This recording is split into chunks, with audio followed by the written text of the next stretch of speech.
Direction à présent Tour et Taxi, où démarre ce soir le salon du chocolat. David Courrier, vous êtes sur place. Alors on va évidemment pouvoir goûter du chocolat. J'imagine qu'il y en a pour tous les goûts ce soir. Et oui, à mon avis, le vôtre aussi, Valérie, parce que je sais que vous aimez le chocolat. C'est vrai qu'il y en aura pour tous les goûts ici, vous l'avez dit, praliné, noir, blanc, etc.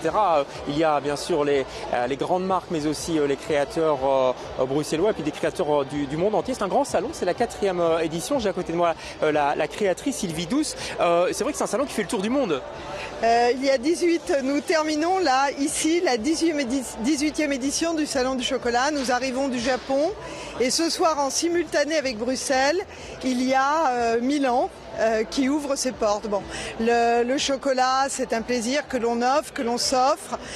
Bruxelles et particulièrement la Belgique, c'est la capitale du chocolat, c'est la ville du chocolat. La Belgique, c'est le pays du chocolat et il était impensable qu'il n'y ait pas un salon en Belgique. Donc, justement, comme tout le monde connaît le chocolat en Belgique, qu'est-ce qu'on peut encore apprendre en venant ici dans ce salon ?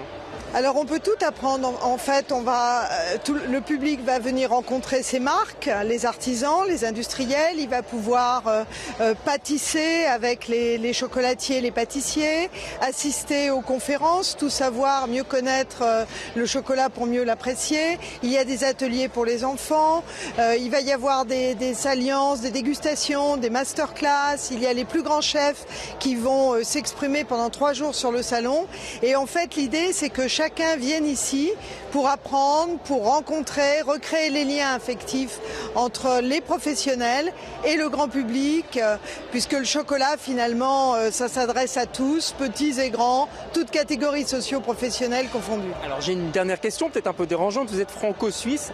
Oui. Dites-nous si le chocolat belge est le meilleur du monde. Alors, nobody is perfect, je suis franco-suisse, mon mari également, mais c'est vrai que le chocolat belge est présent partout dans le monde. Et là, nous arrivons du Japon. Il y avait plus de 80 000 visiteurs rien qu'à Tokyo qui ont découvert les grandes marques belges et les grands artisans.